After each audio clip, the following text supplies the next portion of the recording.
Isabel dos Santos was the richest woman in Africa in 2020, and Forbes estimated her wealth amounted to $1.4 billion.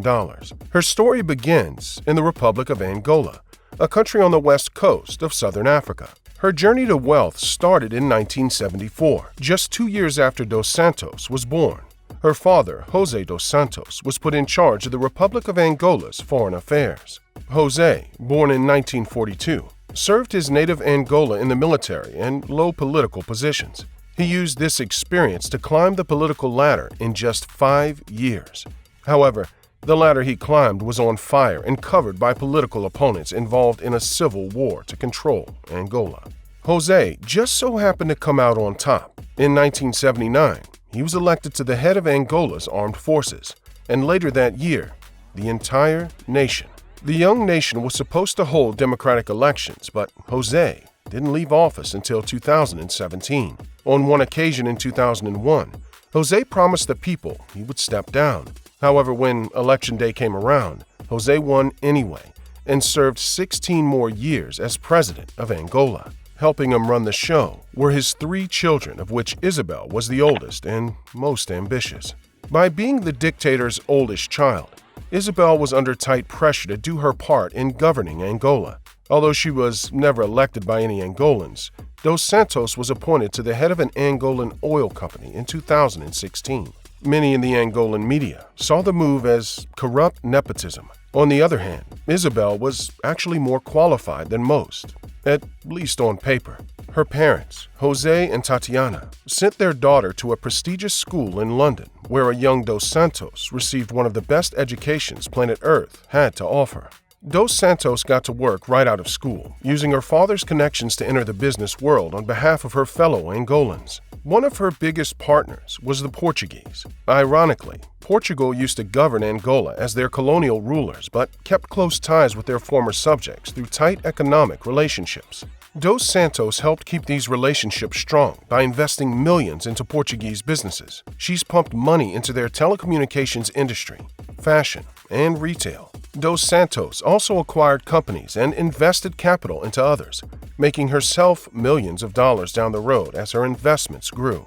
Her biggest deal with the Portuguese occurred when Dos Santos created an international telecommunications beast called Unitel. Unitel was part Angolan and part Portuguese. Dos Santos used the company to create jobs in Angola by implementing training programs for engineers, technicians, and several other positions that would help boost Angola's economy. By 2016, Dos Santos was worth over $2 billion and still breaking through the business world. Yet, it seems strange that Dos Santos was still getting help from her old man, Mr. President or Mr. Dictator to most. But José was a family man, and so was his daughter. Despite being constantly busy with work, Dos Santos made time to start a family of her own. In 2002, Dos Santos married Syndica Dikolo. Dikolo was a businessman hailing from the Democratic Republic of the Congo. He invested his money similarly to his wife in Portuguese industries. Where did he get all this money? Dikolo, like his wife, grew up in an affluent home.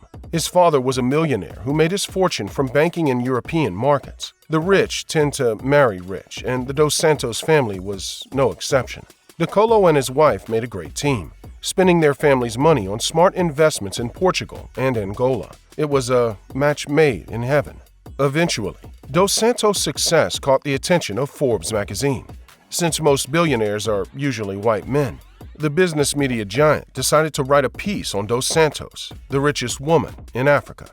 They portrayed Dos Santos as a successful businessman, but with a twist. Forbes gave Dos Santos credit for her accomplishments. However, they made it clear that Dos Santos could not have become a billionaire without her father, the most powerful man in Angola.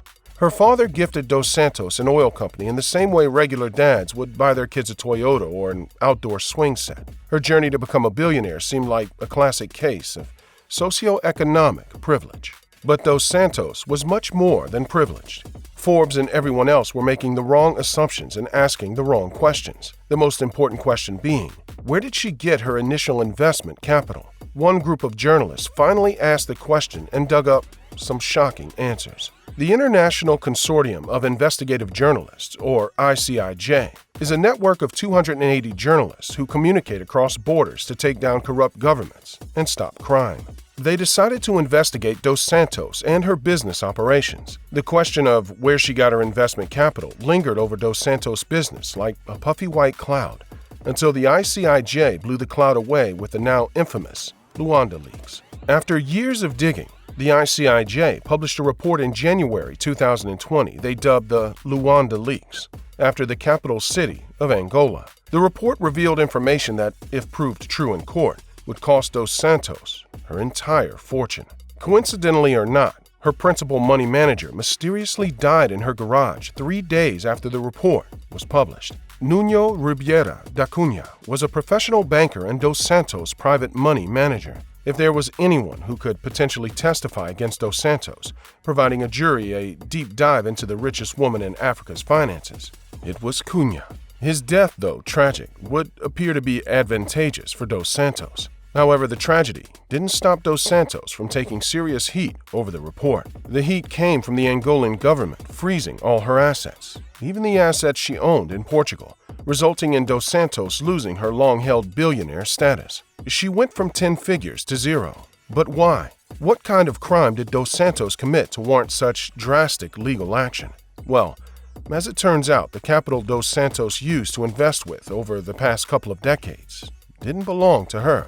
It belonged to the people of Angola. The ICIJ cited 715,000 files in their report. Each file was evidence pointing to a possible truth. Dos Santos had funded her business ventures using public funds. Dos Santos and her husband were involved in building over 400 companies whose locations were sprinkled throughout the world, including 94 secret jurisdictions like Malta and Hong Kong. According to the ICIJ, all these investments were taken from public companies in Angola. In layman's terms, Dos Santos, probably with help from her father, took money from government-owned businesses and invested it without having to return it, like a free loan. These public companies were under the authority of President José Dos Santos for nearly 3 decades. He was one of the few individuals in Angola who could pull hundreds of millions out of a publicly owned entity and get away with it. José was criticized throughout his reign for being a nepotist. He received the most criticism for appointing his children to positions of political power, like the head of a big Angolan oil company. The critics won in the end. Isabel's tenure as the head of the Angolan oil company was short-lived.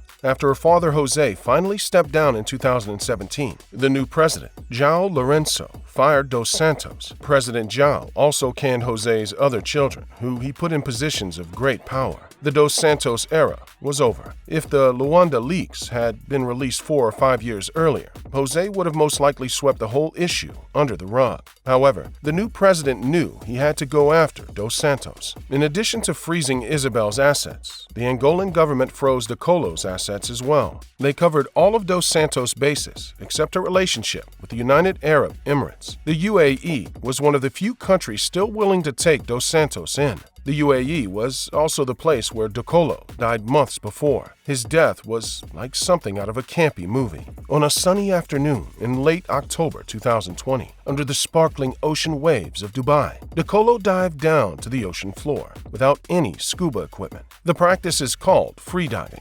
Free divers dive without scuba gear, leading to a more natural and time-precious experience. You dive down as far as you can go, and when your lungs start screaming to your brain for air, you pop up to the surface. Except Dakolo never popped up. Many suspected Dos Santos had something to do with Dakolo's strange and sudden death when the news got out. He had been a healthy, active man in his late 40s, and he happened to be another individual with crucial information on Dos Santos' business dealings. But after a thorough investigation, Dubai police found no evidence of foul play. Not getting prosecuted for murder was a victory within itself. However, Dos Santos still had to face prosecution from different countries. Angola wanted her to literally pay for her crimes, and they weren't the only ones. Portugal didn't throw a party when they found out millions of stolen dollars had been invested in their economy.